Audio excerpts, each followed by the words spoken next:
lay down with my day one review. I was in the club screaming, no new tracks, no new tracks, no new tracks, no new waste of money. Still here with my day one Wii U owners. Okay, but like, seriously? Really? 3 years on and this is the best upgrade you can muster. There's a new battle mode because the last one doesn't even count, a few new mechanics, both at the higher and lower ends of the skill cap, and a couple of new characters. And that's it. You know, I could have sworn the word Deluxe once had more gravity to it. Like with, oh, I don't know, Super Mario Bros. Deluxe for the Game Boy, which had the original Super Mario Bros. And all of the lost levels, and a whole bunch of little challenges and minigames besides. But even if all it had was more levels, that'd be okay, because levels are kind of the bread and butter of that game. That's what stuns me most here. What good are the new 200cc modes and level 3 drift boost if there's nowhere new to use them? Mechanically, it's not much of an expansion, and some of these levels were clearly not meant to handle them, especially since 200 forces you to brake for maybe the first time in a racing game since Gran Turismo.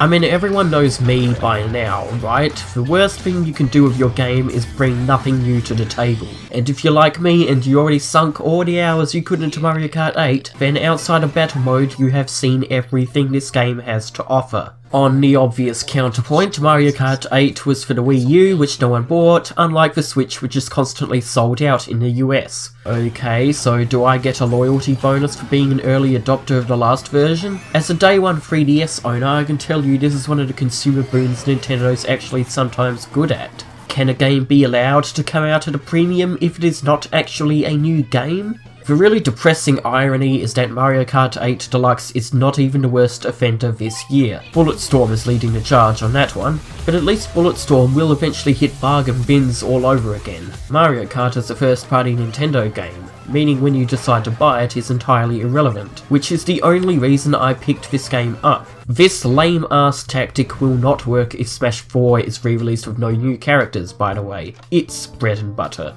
Am I really asking for so much here?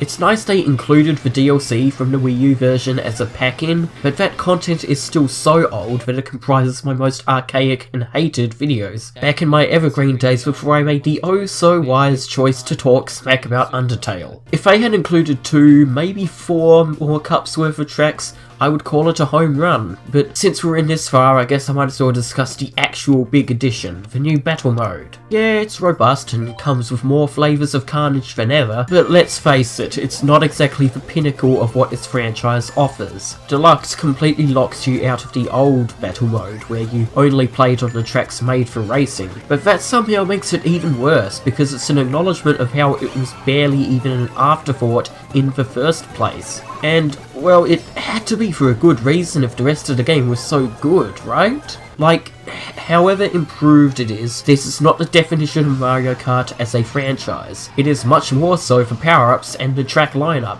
I would argue that's why they've included so many retro ones since DS. It's for one thing people really care about each and every time, with every new entry. That said, online play is as strong as ever, and if you're interested in schooling suckers with a well-placed blue shell, there's plenty of fun to be had. But if not... Stay away. Yeah, I have a Switch now.